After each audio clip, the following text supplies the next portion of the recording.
educación financiera positiva. Estas y muchas otras inquietudes enfocadas de forma profesional pero simple en el programa Dinero Consentido. Dinero Consentido, con el psicólogo y coach financiero José Luis Alto Laguirre.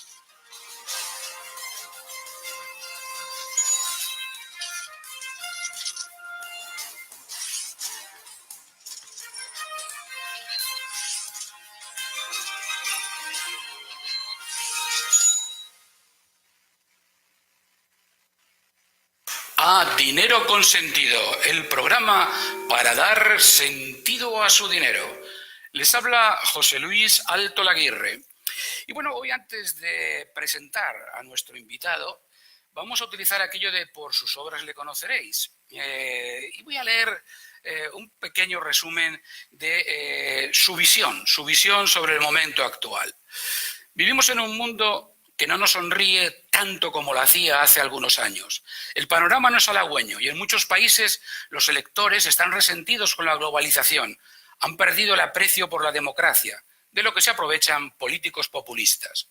También en Costa Rica muchos están desencantados porque la pobreza sigue sin disminuir desde hace 2 décadas, porque la desigualdad, el desempleo y la informalidad han aumentado y porque se sabe que las pensiones y los regímenes de salud están en riesgo porque la educación no es pertinente y porque la infraestructura colapsó, porque la seguridad ciudadana está seriamente deteriorada, los servicios públicos son ineficientes, las regulaciones estatales son engorrosas y porque son vulnerables ante el cambio climático. Y para empeorarlo, muchos de estos temas pues tampoco se abordaron de manera suficiente en la pasada campaña electoral. La solución para todos estos males requiere crecer aceleradamente. No es llamativo decirlo, no es tema que conmueve o emociona a las multitudes, como sí lo hacen en la sociedad del espectáculo que vivimos, los ataques que señalan un enemigo como causante de todos los males y que ofrecen soluciones mágicas pero falsas. Pero es verdad, solo hay 3 caminos. Primero, aumentar más la cantidad de trabajo. Segundo, agregar más aceleradamente el capital. Y tercero, incrementar con mayor velocidad la productividad. Si crecemos más rápido, se disminuirá el desempleo y agregaremos más trabajadores, lo que producirá un aumento aún mayor del PIB, lo que atraerá más capital nacional.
se oponen a que esto suceda.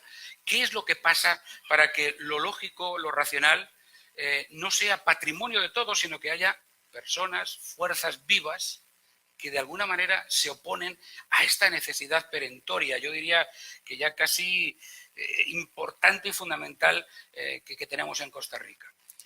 Bueno, ciertamente el tema, ese es un tema que usted plantea, es muy importante. Hace muchos años me invitó la Universidad de California, Berkeley, donde yo saqué mi doctorado, a hacer lo que ellos llaman el commencement, el discurso de graduación de una generación de economistas.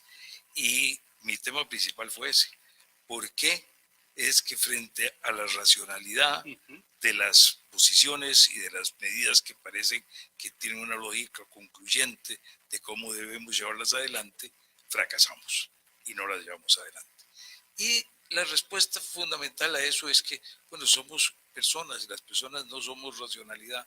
Somos racionalidad, somos pasión, somos emoción, somos tradición, somos prejuicios.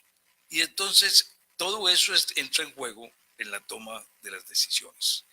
Y además, como hablaba antes de que tenemos los recursos tan limitados, uno de los recursos más limitados que tenemos, tal vez el más limitado de todos, es el tiempo. Entonces, cada vez que tenemos que usar el tiempo para una cosa, lo dejamos usar para otra cosa. Ese es el costo de oportunidad de uso del tiempo. Y entonces, ese costo de oportunidad de uso del tiempo hace que el ciudadano corriente que está luchando para sacar adelante su familia, para enfrentar una enfermedad de un pariente, para la dificultad que tuvo porque este mes tuvo problemas y se le hicieron unas goteras en la casa y se le aumentó el gasto que tenía que tener, pues no tiene el tiempo para dedicarlo con tranquilidad a racionalmente enfocar los problemas del país para tomar sus decisiones. Y las toma por intuiciones, por emoción, por el amigo, por la otra persona. Cuando esto se basa en la confianza, cuando le tenemos confianza a los que han estudiado más, a los que tienen, a las élites en cierto sentido, entonces las decisiones se van tomando en la dirección, digamos, en que la élite va dirigiendo el país. Pero cuando se pierde la confianza en la élite, esto se convierte en algo muy complicado, porque entonces los prejuicios y los otros tipos de sentimientos se vuelven mucho más fuertes. Y dentro de esos otros sentimientos, uno fuertísimo es la negación y lo que los gringos llaman wishful thinking. Yo quiero pensar que las cosas son como yo quiero que sean. Entonces yo no analizo las cosas como son, sino como yo quiero que sean. Entonces yo no quiero pagar más impuestos. Eso quiere decir que yo tengo que tomar la decisión de que es malo pagar más impuestos. Lo mejor para todos es que no pagamos más impuestos porque yo no quiero pagar impuestos. Claro. Y eso me dice, no, eso no resuelve el problema, entonces no vayamos por esa solución. Evidentemente a ninguno nos gusta pagar más impuestos, pero si dejamos pasar las cosas y las cosas se nos complican y no hacemos los cambios a tiempo y dejamos que las deudas se nos hagan muy grandes, tenemos que ver de dónde sacamos recursos para enfrentarlas. Y eso es el caso en que llegamos hoy día. Pero una cantidad muy grande de gente muy buena cierra sus ojos y dice, no, impuestos no. Bueno, está bien, impuestos sí, pero que los paguen otros. Siempre hay otro que lo pueda pagar. Siempre hay otro que lo pueda pagar, ¿no? Pasar el balón a otro, a otro jugador. Entonces, ese es el tema complicado de las decisiones políticas.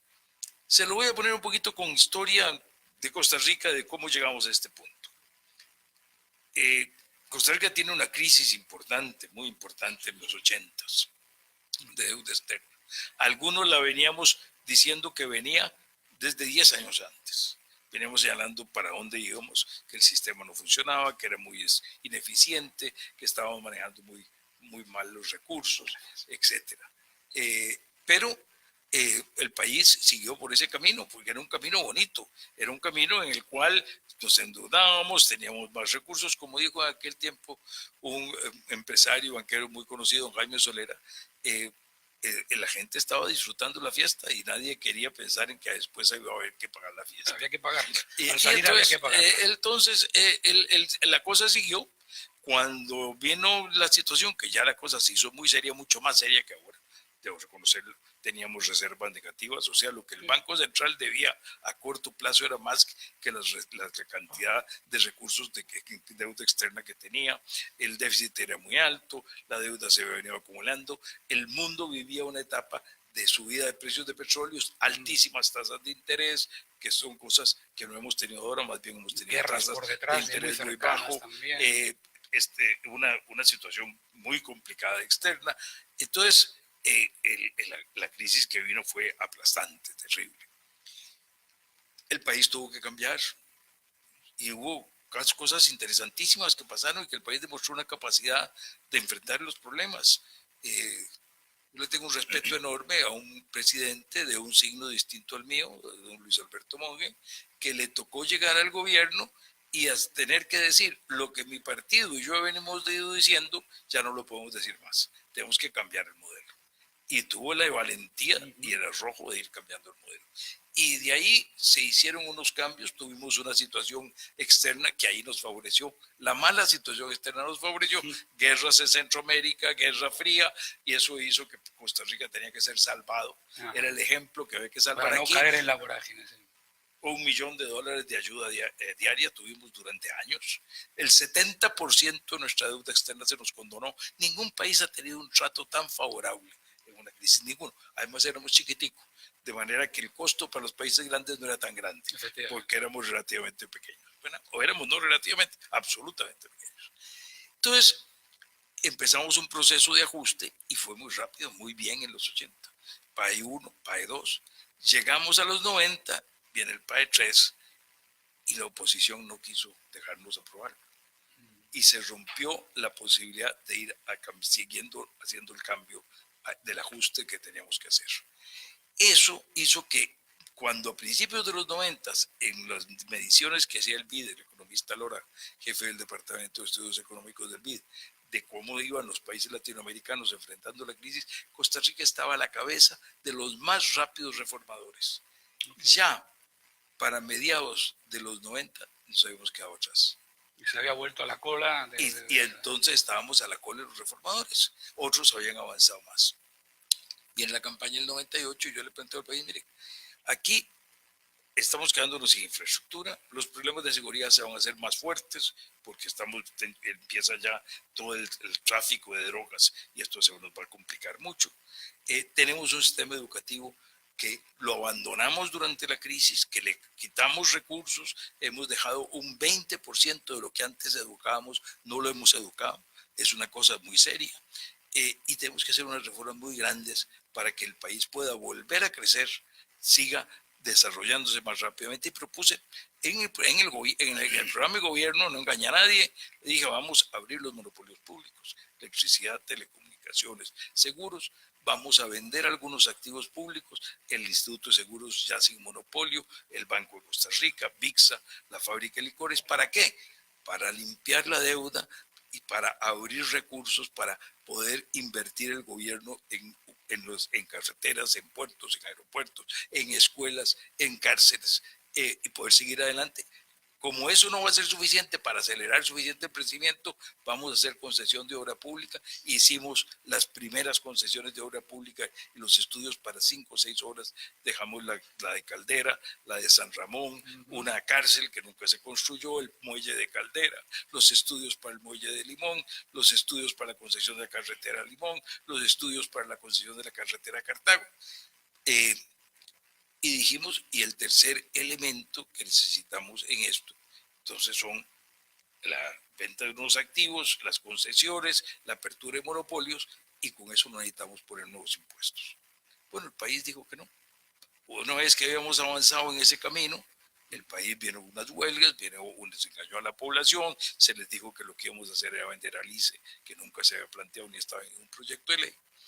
Y entonces no hubo más remedio democráticamente que aceptar que no se podía seguir por ese camino. Entonces llamamos a los exministros de Hacienda y les dijimos, hay que preparar una reforma tributaria, porque si no tenemos este camino, el otro camino para poder hacer las cosas, que vamos a necesitar más ingresos. Y los exministros presentaron una reforma tributaria que le presentamos a la Asamblea en el 2002, que era lo que hoy se está viendo, la conversión del impuesto de ventas en el IVA. en renta ir a renta global. Nosotros en aquel tiempo proponíamos también renta universal, que hoy día, después de los cambios que ha hecho Estados Unidos, evidentemente ya no juega. Pero lo cierto es que eso fue lo que se discutió después en el gobierno de don Abel, lo que se discutió en el gobierno de doña Laura, lo que se discutió en el gobierno de don Luis Guillermo y lo que se está discutiendo ahora. Bueno, han pasado muchos años, las cosas no se hicieron. Vino la crisis de la gran recesión del 2008-2009, el gobierno de Costa Rica adoptó una política de aumentar el gasto para que la recesión costara menos en el país, lo hizo equivocadamente en gasto fijo. Y eso hizo que ahora seguimos pagando un gasto muy alto. Y entonces ahora tenemos que enfrentar ese problema. Todo este cuento, porque yo creo que uno tiene que ver las circunstancias. Yo no estaba de acuerdo en poner impuestos, yo quería otra solución. Pero si el país no toma esas otras soluciones, entonces hay que acomodarse a las circunstancias. Efectivamente. Uno se quedaría escuchándole continuamente, pero estamos llegando al final de nuestro primer segmento y el tiempo nos impone una paradita. Así que, amigos y amigas de Dinero Consentido, no se vayan, nos gusta que estén con nosotros. Volvemos en 1 minuto y medio. Dinero Consentido, un programa para desarrollar su libertad financiera. Yo tengo un dinerito ahorrado y me gustaría obtener mayor rentabilidad. ¿Qué debo hacer? ¿O en qué lo puedo invertir? Todas las respuestas en Dinero Consentido, en Radio Centro 96.3 FM, de 8 a 9 de la mañana, con José Luis Altolaguirre, su coach en línea, para dar sentido a su dinero.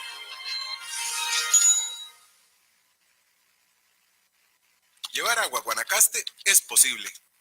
Cumplimos con la Convención Ramsar y la Ley de Biodiversidad para modificar los límites de Lomas Barbudal.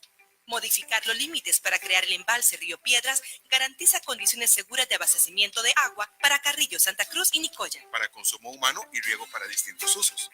Guanacaste pronto tendrá agua. Nos adaptamos al cambio climático. Un mensaje de Senara, MINAE. Gobierno de la República. Soy Luzania Víquez, presentadora de televisión. Yo como costarricense y como mujer estoy consciente que la salud de un niño o una niña es esencial. Es por eso que me uno a la Feria de Salud Sonrisas Saludables. Únase usted también y juntos podemos contribuir a la salud de muchos niños y niñas que necesitan de su ayuda. Fundación Construyendo Sonrisas. Para más información, visítenos en Facebook en nuestra página Construyendo Sonrisas en CR. Llámenos 2244 9090.